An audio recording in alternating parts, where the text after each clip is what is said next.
Buzzing stock खास पेशकश हमारी, जहां पर है खबरें, खबरों के चलते देखने को मिल रहा है एक्शन। क्या होना चाहिए आपका रिएक्शन, ये बताएंगे अंशुल जी, खबर बताएंगे हम और निर्णय लेंगे आप कि आखिर में वहां पे खरीदना है, बेचना है या फिर वहां से निकलना है, क्या रणनीति होनी चाहिए, अभी होल्ड करना है, इन तमाम पहलुओं में बातचीत। तो खासतौर से रिजल्ट के सीजन में तो बिल्कुल ये सेगमेंट मिस कीजिए, क्योंकि बहुत सारे नतीजे आए हैं और नतीजों से बहुत ज़्यादा खेल हो रहे हैं।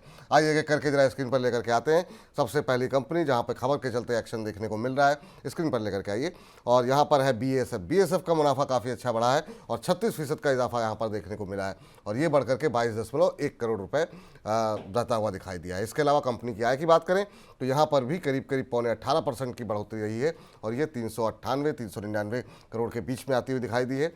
इसके अलावा अगर कच्चे तेल की कीमतों में स्थिरता के चलते आने वाली तिमाही में मार्जिन में और सुधार देखने को मिल सकता है, ये मैनेजमेंट की तरफ से कमेंट्री आई है। और अच्छे नतीजों के चलते ये लगातार दूसरा दिन है जब हम बीएएसएफ के शेयर में देख रहे हैं कि आज मजबूती देखने को मिल रही है। आज की बात करें तो शेयर में अब 9% से ज़्यादा की तेज़ी देखने को मिल रही है। अब देखिए क्या शानदार मूव देखने को मिल रहा है, लेकिन क्या ये रैली जो है अभी भी यहाँ पे खरीदारी करने की सलाह बनती है क्या, ये पूछते हैं अंशुल जी से। अंशुल जी, एक महीने के अंदर 35% का रिजल्ट इस गिरते बाजार में काफ़ी शानदार मूव रहा है। पिछले 6 महीने में 138-139% का रिटर्न। क्या अभी भी कुछ रैली बची हुई है फ्रेश बाइंग के लिए, या भी आपको लगता है कि थोड़ी देर हो गई? देखिए, फ्रेश बाइंग के लिए थोड़ी सी देर हो गई है। शॉर्ट टर्म में जो मोमेंटम था वो निकल चुका है। मतलब मैं ये कहूंगा कि एक तरीके से कि बस निकल चुकी है आपके लिए। अगर आपके पास है तो यहाँ से एक काम कर सकते हैं कि थोड़ा सा स्टॉप लॉस लगा के आप होल्ड कर सकते हैं, या मैं ये सजेस्ट करूंगा कि देखिए आप 50% को इमीडिएटली निकाल लीजिए। इसमें बना था 143 वीक्स का बेस ब्रेकआउट और 3900 पे ब्रेकआउट आया था, वहां से स्टॉक चलते हुए आया है। तो आई वुड सजेस्ट कि आप निकल जाइए, ज्यादा बेटर होगा। लेकिन अगर होल्ड करना चाहते हैं तो इन एनी केस 6950 का क्लोजिंग बेसिस पे स्टॉप लॉस ले लीजिए। लेकिन अब वो स्टॉप लॉस भी इतना बड़ा है कि लॉजिकली स्टॉप लॉस लगाने का मतलब नहीं गिरता है। 50% को बुक कीजिए, 50% पे स्टॉप लॉस लगा लीजिए। अगर मोमेंटम कैरी होता है और 8,200 का लेवल मिलता है तो बाकी 50% को भी बुक कर लेना चाहिए। चलिए, तो फिलहाल ये तेज़ी देख करके ऐसा मत कीजिएगा कि अगले दिन सवाल भेजिएगा कि आज ही हमने खरीद लिए। खरीदने की सलाह बिल्कुल नहीं है और जो जिनको पास है उनको 50% प्रॉफिट बुक कर लीजिए। बाकी जो स्टॉप लॉस बताए गए हैं उसको आप ध्यान रखिए और लेवल्स का हमेशा ध्यान रखते रहिए, नोट करते रहा कीजिए ताकि आपसे गलती ना हो।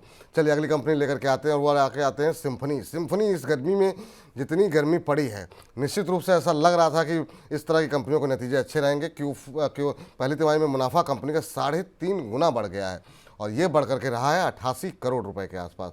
कंपनी की आय भी में भी अच्छा खासा इजाफा देखने को मिला है। ये करीब 76% के आसपास बढ़ी है और ये बढ़ करके रही है 531 करोड़ रुपए के आसपास। कंपनी ने करीब करीब 0.41, ये सबसे बड़ी खबर है, 0.41% शेयर बायबैक करने की घोषणा की और किस भाव पर की है वो ज़्यादा महत्वपूर्ण है।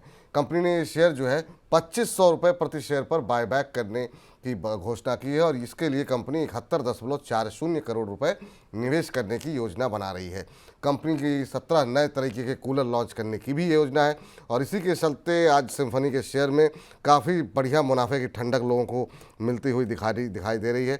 अब ये शेयर 13% ऊपर है सर, 1693 1700 का भाव और 2500 का बायबैक। हालांकि आधे फीसद शेयर ही बायबैक करेगी कंपनी, लेकिन ये काफ़ी पॉजिटिव खबर है कंपनी के लिए।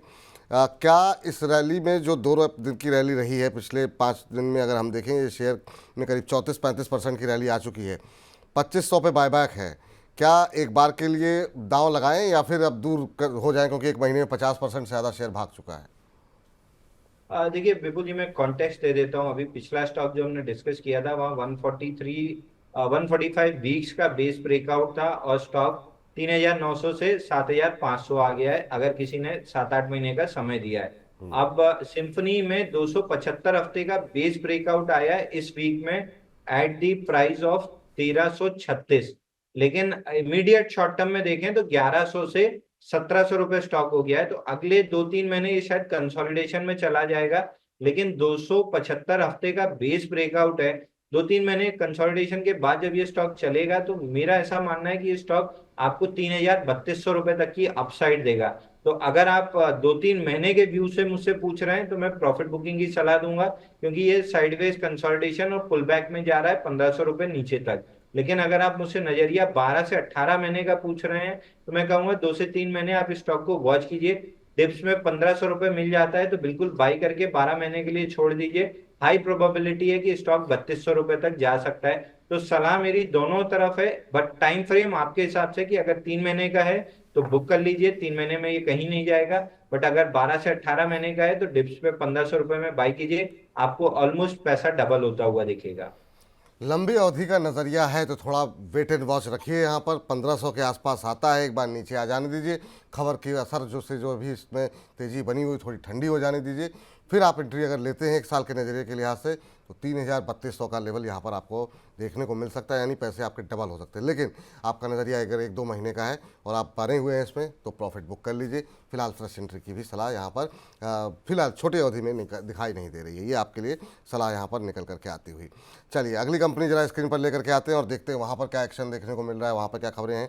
और टीवीएस सप्लाई चेन, आपको बता दें कि यहाँ पर कंपनी को एक नया ऑर्डर मिला है। हालांकि ये ऑर्डर के साइज़ के बारे में जानकारी नहीं मिली, पर जेसीबी इंडिया से कंपनी को ये नया ऑर्डर मिला है।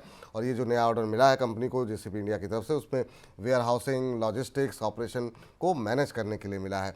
और ये वडोदरा के अंदर कंपनी का जो है वेयर हाउसिंग होगा जेसीबी का, जिसको कि इसको मैनेज करना होगा और 3 साल तक इसको मैनेज करेगी कंपनी। इस खबर के चलते आज 2% से ज़्यादा की तेज़ी देखने को मिल रही थी, करीब 3% के आसपास की तेज़ी।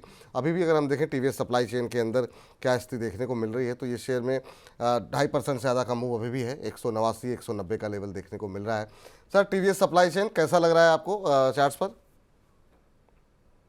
देखिए टीवीएस सप्लाई चेन में शॉर्ट टर्म में एक डाउनवर्ड करेक्शन रहा है, और वैसे भी ये स्टॉक जब से लिस्ट हुआ है, जब से मेरे पास डेटा है, कंटिन्यूस डाउन ट्रेंड में है। ये डाउन ट्रेंड को रिवर्स करने की कोशिश कर रहा है, जिसकी कॉन्फर्मेशन 201 रुपए के ऊपर आएगी। तो मैं कहूंगा अगर आपके पास है तो इसको 1 से 2 महीने का समय दीजिए। अगर उस अवधि में ये 201 रुपए निकाल लेता है तो फिर बहुत आराम से 260 275 तक जाएगा।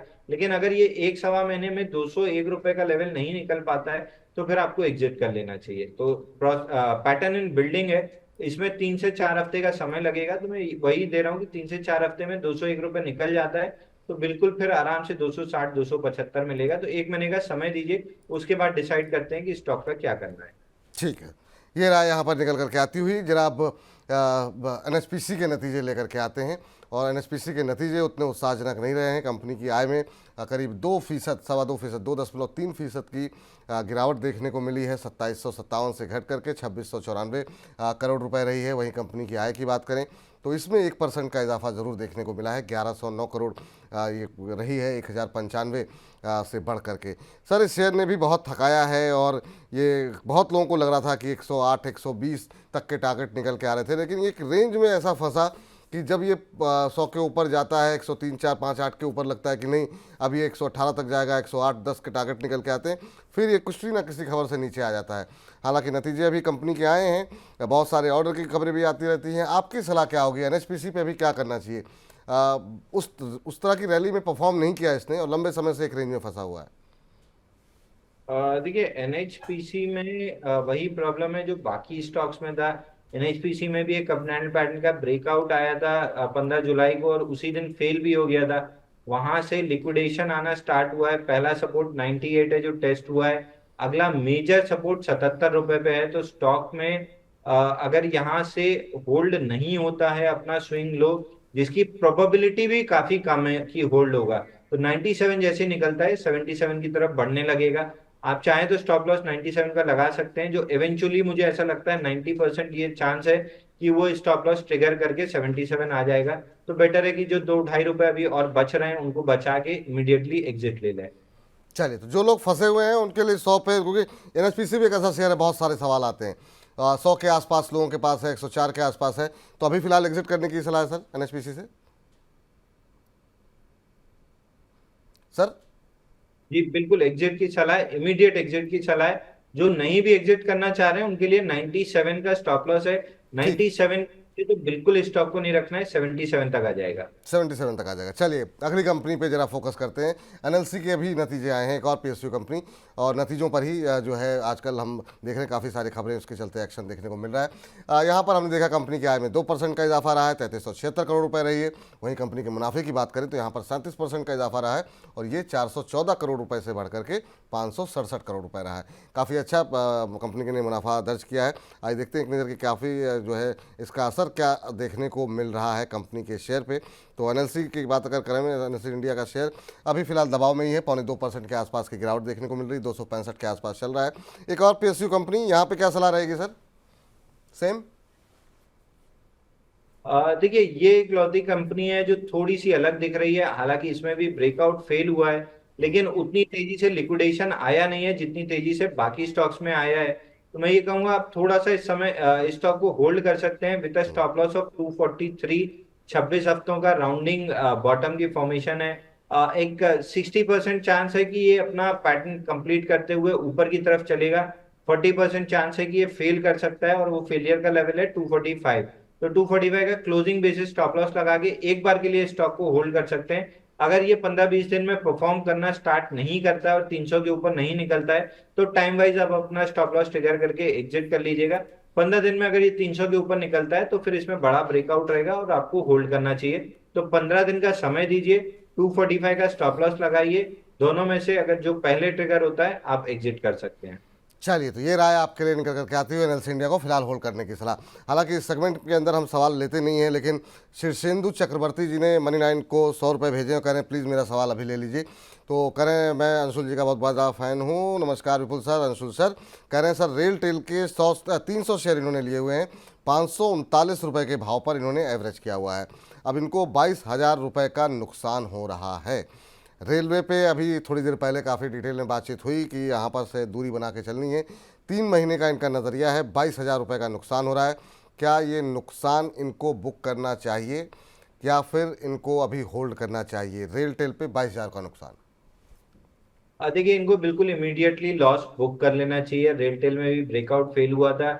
किसी भी सूरत में ये 439 का लेवल अगर गलती से भी तोड़ देता है, जिसकी उम्मीद काफी आई है कि तोड़ेगा, इसमें सीधे सीधे डाउन साइड ओपन अप होती हुई दिखेगी 308 रुपए की।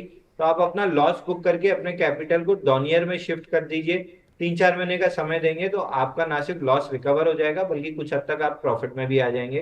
तो बेटर है कि डॉनियर में शिफ्ट कर लीजिए। बांग्लादेश में जो चल रहा है उसका अगर कुछ भी पॉजिटिव इफेक्ट आता है तो सबसे पहले टेक्सटाइल इंडस्ट्री में ही आएगा।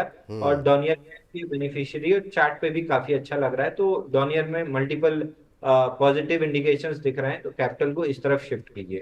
कैपिटल को इस तरफ शिफ्ट कीजिए, 22,000 का नुकसान अभी बुक कर लीजिए। नुकसान आपका बढ़ सकता है और इस नुकसान की भरपाई के लिए आप डॉनियर में निवेश कर सकते हैं। ये आपके लिए फिलहाल सलाह निकल करके आती हुई। इसी के साथ बजिंग स्टॉक्स को यहीं पर समाप्त करते हैं।